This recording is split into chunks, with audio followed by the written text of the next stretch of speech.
I have been facing a truth inside of me that I hadn't realised that I had spent a lifetime not wanting to see. I know others do the same. So here it is.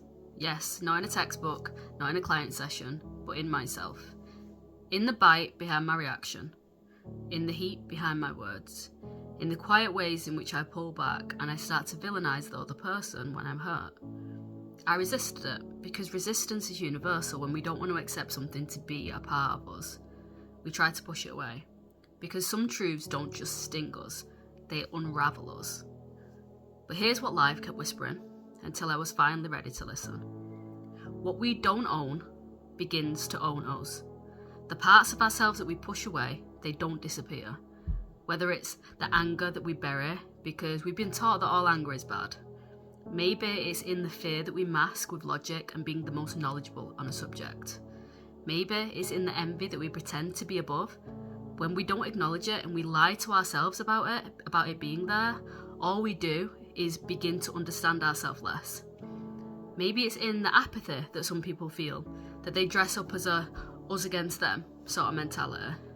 Maybe it's in the animal instincts to compete, to belong and to be adored, that we're too proud to admit that we all feel. As humans, we tell ourselves that we're better than that. We're more evolved than that. We're more self-aware than that. But denial doesn't make something true, and it certainly doesn't make the real truth go away. It just makes it go unconscious. And from the shadows, it controls us like a puppet with its master. We say, I'm not angry, but then we use our sarcasm to cut somebody really deep. We say, I don't care what people think, yet rejection leaves us spiraling and up thinking in thought loops all night. Maybe it's in, I'd never manipulate somebody, but yet we overgive, we people please, or we punish with silence or mind games. We think that we're in control, but really, what we refuse to face is running the show and showing up in our behaviour and our confusion about what is truly going on and where that's coming from. Here's the truth that I'm learning. Owning something doesn't make it worse, it just makes it visible. It makes it nameable, and once it's named, it's no longer in charge. You are. This is not about shame, this is about compassion. The kind of compassion that says, of course, that part of me exists. It's been here all along and it's been trying to protect me. We are primal animals, but we also have the development of our cerebellum, which means that we can truly become better versions of ourselves. This is the work.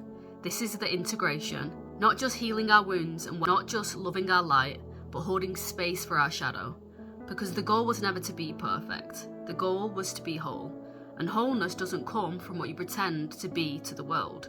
It comes and it can be found in where you are hurting and what you are denying.